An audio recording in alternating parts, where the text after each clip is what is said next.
पित्त बढ़ने से बीपी बढ़ता है।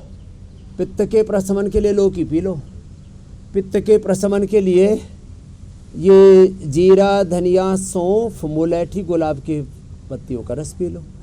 पित्त बढ़ने पर जो है शीशम, पीपल, बेल के पत्तों का रस या बेल का ऐसे ही शरबत, मतलब इसमें चीनी नहीं डालना, शरबत का मतलब लोग चीनी जरूर डालते हैं। तो पित्त बढ़ने पर एलोवेरा पी लो, पित्त बढ़ने पर वीटग्रास ले लो, ये समाधान है बीपी का। बीपी बढ़ता है किससे? पित्त बढ़ने से। फिर उसे गुस्सा भी आता है, फिर और बीपी बढ़ जाता है। फिर आदमी लड़ाई झगड़ा करता है, फिर उससे और बढ़ जाता है। फिर आदमी उल्टा पुल्टा सोचता है, और बढ़ जाता है। फिर नींद उड़ जाती है, फिर और बढ़ जाता है। फिर खाना पीना भी डिस्टर्ब हो जाता है, आदमी ऐसे पजल्ड सा पगला जाता है। तो ये बीपी बढ़ता है पित्त बढ़ने से। और पित्त ना बढ़े तो पित्त में क्या चीज़ों की मनाही है?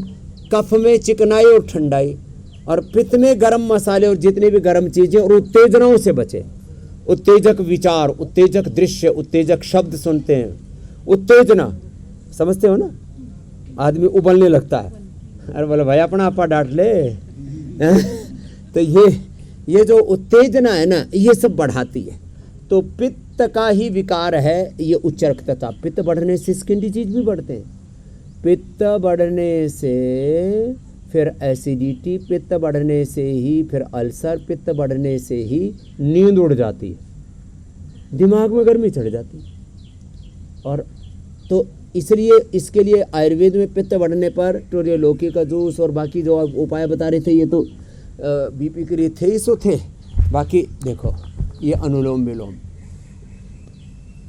5 सेकंड में सांस लेना, 5 सेकंड में छोड़ना, थोड़ा धीरज के साथ, कोई आपाधापी नहीं, कोई उधेड़ बुन नहीं, कोई उथल पुथल नहीं। अनुलोम विलोम, भ्रामरी, उद्गीत, फिर शीतरी शीतकारी।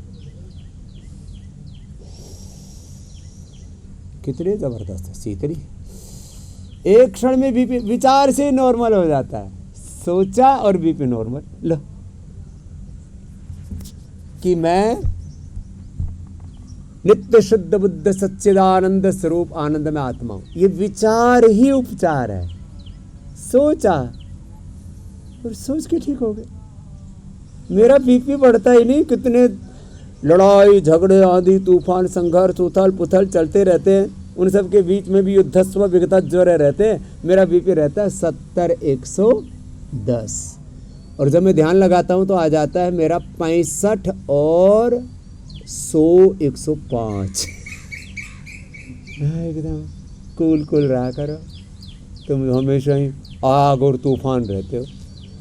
आग और तूफान होना चाहिए आदमी को काम करने में, उत्साह में।